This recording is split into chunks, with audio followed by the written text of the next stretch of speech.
아까 연습 3번이나 하셔놓고 지금. 네. 제가 올라와서 반가워하시는 분들이 보이는 것 같습니다. 네. 네. 지난주에도 바자회 준비하느라 바쁘셨을 거고, 또 이번 주에는 더 힘드실 텐데, 오늘, 네, 일찍 끝나고, 네. 그래도 할 건 다 하겠습니다. 네, 시작하겠습니다. 먼저 오늘 말씀의 배경은 이렇습니다. 예수님께서 부활하신 후에 제자들에게 3번째로 나타나셨습니다. 나타나신 장소는 갈릴리 바닷가였습니다. 제자들은 바다에서 물고기를 잡고 있었습니다. 그런데 밤이 새도록 물고기를 잡지 못했고 바닷가로 돌아옵니다. 근데 바닷가에 예수님이 서 계시는데 그 서 계신 분이 예수님이신지 알지 못했습니다. 하지만 예수님께서 제자들을 향하여 배 오른편에 그물을 던지라 라고 하신 그 말씀에 이유를 묻지도 않고 따지지도 않고 그물을 던졌을 때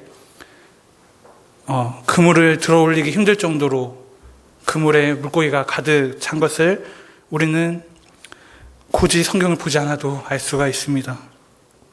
그러한 상황 가운데 이제 그물을 올려서 육지에 내려놓고 예수님을 만난 제자들이 예수님과 함께 아침 식사를 한 뒤의 이야기가 오늘 본문의 이야기입니다. 예수님께서는 베드로에게 3번의 질문을 하십니다. 하지만 이 3번의 질문은 같은 질문이었습니다. 어떤 질문이었죠? 처음 보시는 말씀인가요? 네가 나를 사랑하느냐? 그것에 대한 대답으로 베드로는 어떻게 대답을 하죠? 주님께서 아십니다. 내가 주님을 사랑하는 줄 주님께서 아십니다. 이 3번의 질문, 하지만 여기에는 차이점이 하나 있습니다. 3번째 예수님께서 네가 나를 사랑하느냐라고 하신 질문에 대해서는 베드로가 그냥 네, 주님께서 아십니다 라고 하지 않고 근심하였다라고 기록되어 있습니다. 베드로가 근심한 이유는 이전에 예수님을 3번 부인했던 것을 떠올렸기 때문입니다. 그리고 예수님께서도 3번, 그 뒤에 4번째 묻지 않으시고 3번으로 그치십니다.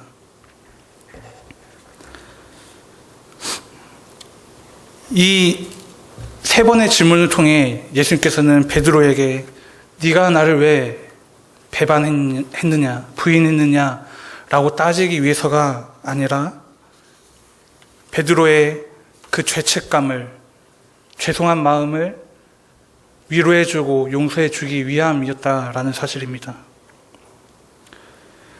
오늘 질문에서 우리가 볼 때, 우리 성경으로 볼 때는 별 차이가 없어 보입니다. 똑같이 사랑하느냐, 사랑하느냐, 사랑하느냐. 주님께서 하십니다. 주님께서 하십니다. 주님께서 하십니다. 그런데 원어적으로 봤을 때는 차이점이 있습니다. 예수님께서 첫 번째 질문과 두 번째 질문을 하실 때에는 그 사랑이라는 단어가 아가페로 쓰였습니다. 아가페는 절대적이고 영원한 하나님의 사랑을 말합니다. 하지만 베드로의 대답은 아가페가 아니라 필레오라는 단어였습니다. 필레오는 영원한 절대적인 사랑이 아니라 인간적이고 선택적인 사랑을 말할 때 필레오라는 단어를 사용합니다. 우리가 주변에서 많이 들어봤을 법한 단어로는 필하모니, 음악사랑이라고 하죠. 그런 단어들이 있습니다. 그런데 3번째 질문은 예수님께서 아가페로 묻지 않으시고 필레오로 묻습니다. 필레오 사랑으로 대답하는 베드로에게 예수님께서 필레오 사랑으로 물어보십니다. 네가 나를 필레오 하느냐, 사랑하느냐. 그때 근심하며 베드로는 네, 주님을 필레오하는 줄 주님께서 아십니다. 라고 대답을 하게 되는 것입니다. 베드로의 상황, 영적인 상태, 그것에 눈높이를 맞춰주시는 예수님의 모습을 우리는 볼 수 있습니다. 우리가 아가페 사랑을 할 수 있을까라고 생각을 해볼 때, 절대적인 사랑을 할 수 있을까라고 했을 때 정말 그럴 수 있을지는 의문이 많이 갑니다. 절대적인 사랑이 존재한다면 그것은 예수님의 사랑, 하나님의 사랑밖에 없을 것입니다. 인간과 인간 사이에는 아가페 사랑이 존재할 수 있을까요? 베드로가 고백한 것처럼 필레오 사랑일 것입니다. 인간적인 사랑. 언제 식을지 모르고 언제 불타오를지 모르는 사랑. 아니면 어떠한 것, 특정적인 것만 사랑할 수 있는 그러한 사랑일지 모릅니다. 우리에게 중요한 것은 주님에 대한 사랑입니다. 아가페 사랑이 아닐지라도 필레오라고 할지라도 반드시 우리는 주님께 사랑을 고백해야 합니다. 예수님께서는 지금 이 순간에도 우리에게 물어보고 계십니다. 네가 나를 사랑하느냐? 세상 그 무엇보다 15절에 나온 것처럼 이 사람들보다, 다른 뜻으로는 주석에 보면 이것들보다 라고도 나옵니다. 그 무엇보다 나를 사랑하느냐 라고 물어보실 때 우리의 대답은 어떠할까요? 망설이지 않고 네, 주님 사랑합니다 라고 대답을 할까요? 아니면 주님께서 아십니다 라고 할까요? 우리는 확신에 차서 네, 주님, 제가 주님을 사랑합니다. 우리는 연약하기 때문에, 나는 연약하기 때문에 아가페는 아닐지라도 필레오 사랑합니다 라고 고백할 수 있어야 합니다. 오늘 말씀을 보면 질문과 대답, 이 두 가지로 끝나지 않습니다. 예수님께서 한 가지 더 명령을 하나 하십니다. 15, 16, 17 세 번에 걸쳐서 하십니다. 그것은 바로 내 양을 먹이라, 내 양을 치라, 내 양을 먹이라 입니다. 이 단어도 우리가 그냥 볼 때는 양을 먹여라, 양을 쳐라, 또 양을 먹여라 라고 볼 수 있지만, 우리가 영어 성경으로 보게 되면 또 차이점을 발견할 수 있습니다. 첫 번째, 예수님께서 내 어린 양을 먹이라 라고 하신 말씀은 영어로 보더라도 내 어린 양을 먹여라 라는 뜻입니다. 두 번째, 내 양을 치라 라는 단어는, 그 말은 내 양을 치라, 때려라 라가 아닙니다. 가르쳐라, 보살펴라. 영어에 보면 케어라고 나옵니다. 테이크 케어. 돌봄입니다. 보살핌입니다. 첫 번째 어린 양입니다. 두 번째는 성숙한 양입니다. 이 차이점을 우리는 볼 수 있어야 합니다. 어린 양, 그리고 성숙한 양, 대하는 게 좀 다릅니다.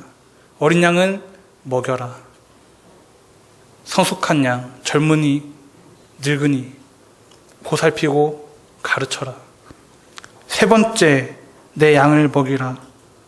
이 말씀에 쓰인 양도 성숙한 양을 말합니다. 양을 먹이라 라는 것입니다. 정리하면 예수님께서는 어린 양을 먹이고, 두 번째 젊은 양을 돌보고, 세 번째 늙은 양을 먹여라 라는 것입니다. 예수님의 어린 양은 누구를 말할까요?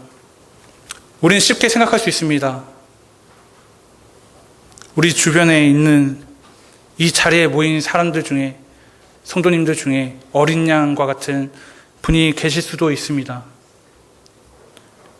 우리는 쉽게 생각합니다. 어린 양은 믿음과 신앙이 연약해서 쉽게 흔들리는 그러한 성도이다.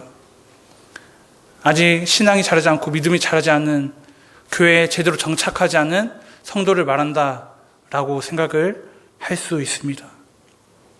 바람에 흔들리는 갈대처럼, 조금만 바람이 세게 불어도 꺼지는 촛불처럼, 그렇게 조금만 힘든 상황이 닥쳐오면 교회를 왔다 갔다, 조금 더 힘든 상황이 오면 한 달, 두 달 쉬다가 오는 그런 성도를 생각할 수 있습니다. 예수님께서는 베드로에게 어린 양을 먹여라, 내 양을 치라, 내 양을 먹이라 라고 하실 때 베드로에게 말씀하신 그 이유는 베드로 또한 연약했기 때문입니다. 연약했기 때문에 예수님의 제자인 베드로 또한 예수님을 3번이나 부인했었던 것입니다. 완전한 사람은 없습니다. 완전한 믿음을 가진 성도는 없습니다.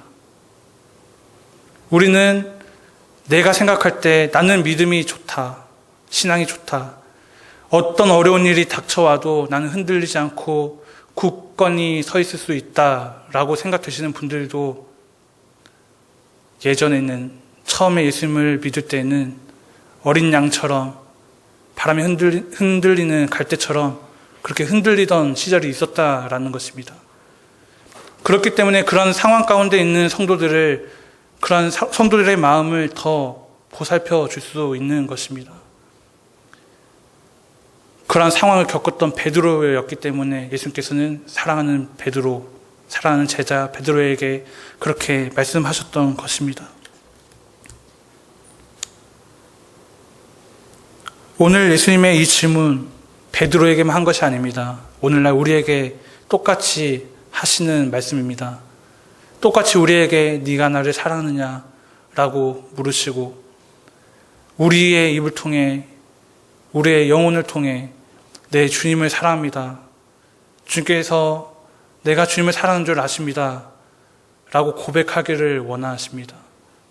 그렇게 고백하는 우리에게 베드로와 같이 예수님께서는 말씀하실 것입니다. 내 어린 양을 먹여라, 내 양을 보살펴라, 가르쳐라, 내 양을 먹여라. 우리 주변에 있는 어린 양과 같은 성도들, 또 이웃들을 우리는 먹이고 보살피고 가르치고 참 진리의 말씀으로, 참 진리의 길로, 복된 길로 인도해야 합니다. 우리의 사랑이 아가페 사랑이 아닐지라도 조금 모자란, 아니 어쩌면 많이 모자란 필레오 사랑일지라도 예수님께 사랑을 표현하며 사시기 바랍니다.